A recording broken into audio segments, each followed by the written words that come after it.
Assalamualaikum warahmatullahi wabarakatuh.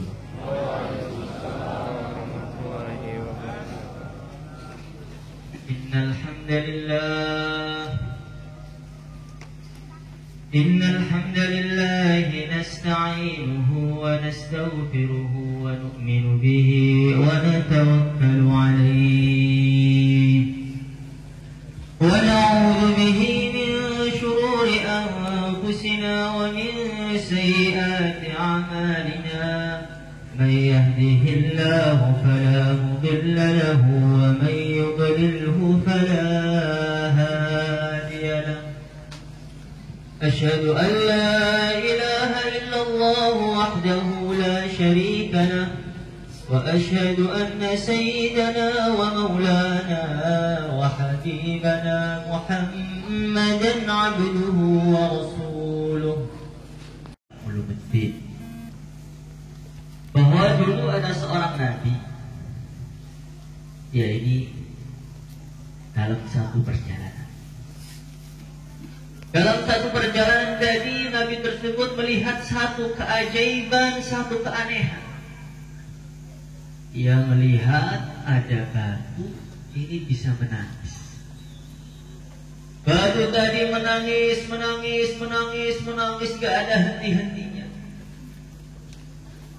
Maka Nabi bertanya, "Ma yubkik, wahai batu, apa yang membuat engkau sedih, apa yang membuat engkau nangis? Ceritakan kepada saya."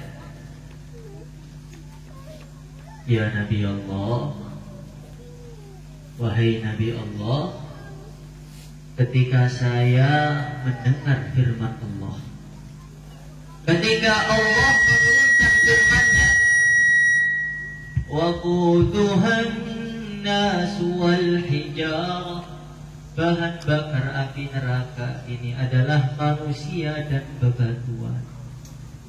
Semenjak saya mendengar firman tadi, saya itu begitu khawatir, begitu takut. Saya khawatir kalau saya termasuk batu yang nanti akan menjadi bahan bakar api neraka. Maka Nabi mengatakan, sudah, gak usah khawatir. Engkau akan saya doakan kepada Allah agar engkau diselamatkan dari api neraka. Setelah beliau doa, ditinggal. Selang beberapa waktu, Nabi tersebut melewati tempat yang sama. Batu yang dulu menangis, sekarang menangis, bahkan tangisannya lebih kencang daripada tangisan yang dulu. "Ma yubkik, wahai batu, kenapa kamu menangis? Bukankah Allah telah menyelamatkan kamu dari api neraka?" Maka batu tadi mengatakan, "Ya Nabi Allah, wahai Nabi Allah, tangisan saya yang sekarang tidaklah sama dengan tangisan saya yang dulu. Saya dulu menangis karena saking takutnya dimasukkan ke dalam neraka. Sekarang saya menangis karena saking syukurnya diselamatkan dari neraka." Maka beliau mengatakan, hati manusia itu harus diisi dua tadi. Diisi takut siksa Allah, dan bersyukur dengan nikmat Allah.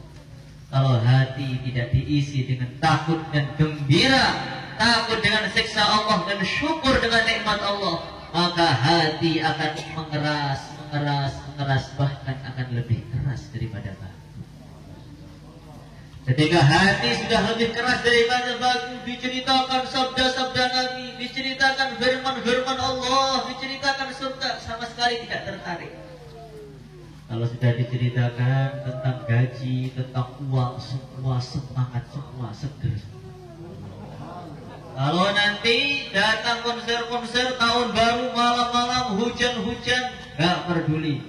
Tapi kalau datang pengajian, ngantuk-ngantuk, lemes-lemes, ini salah satu tanda hatinya sudah keras.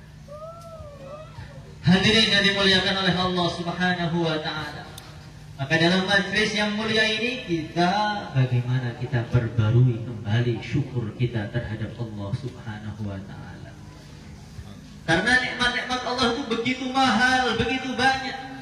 Dalam satu riwayat diceritakan, Itu nanti di akhirat ada seorang hamba Allah. Ini umat-umat Nabi terdahulu. Ada seorang hamba Allah umurnya ini 500 tahun. Bukan umat sekarang, umat zaman dahulu. Umat zaman dahulu tuh umurnya panjang-panjang. Ada orang soleh, baik, umurnya 500 tahun, tidak pernah bermaksiat kepada Allah, walaupun hanya sekelip mata. Hidupnya diisi dengan perjuangan, diisi dengan salat, diisi dengan zikir, diisi dengan sedekah, diisi dengan, Masya Allah, berbagai macam kebaikan. Waktu di akhirat nanti, maka Allah Subhanahu wa ta'ala berfirman kepada hamba tersebut, wahai hambaku yang soleh, wahai hambaku yang baik, sudah, silahkan kamu masuk surga dengan rahmat dan kasih sayang. Maka orang tadi mengatakan, ya Allah, saya sudah letih ibadah di dunia ini. Kalau boleh usul, ya Allah, saya ingin masuk surga itu dengan hasil jerih payah saya ketika di dunia, bukan semata-mata rahmat dan kasih sayangmu. Saya ingin masuk surga dengan hasil lapar dahaga saya ketika puasa, keringat saya, mujahadah saya ketika saya berjuang fisabilillah, tangisan saya di malam hari. Maka Allah pun mengijabahi permintaan hamba tersebut. Dihitung oleh para malaikat, ibadahnya, salatnya, zikirnya dijumlahkan satu persatu, ditambahkan. Setelah ditambah, maka Allah Subhanahu wa ta'ala berfirman, wahai hambaku yang saleh, wahai hambaku yang baik, ternyata ibadahmu selama 500 tahun tidak cukup untuk membayar satu nikmatku, yaitu nikmat mata.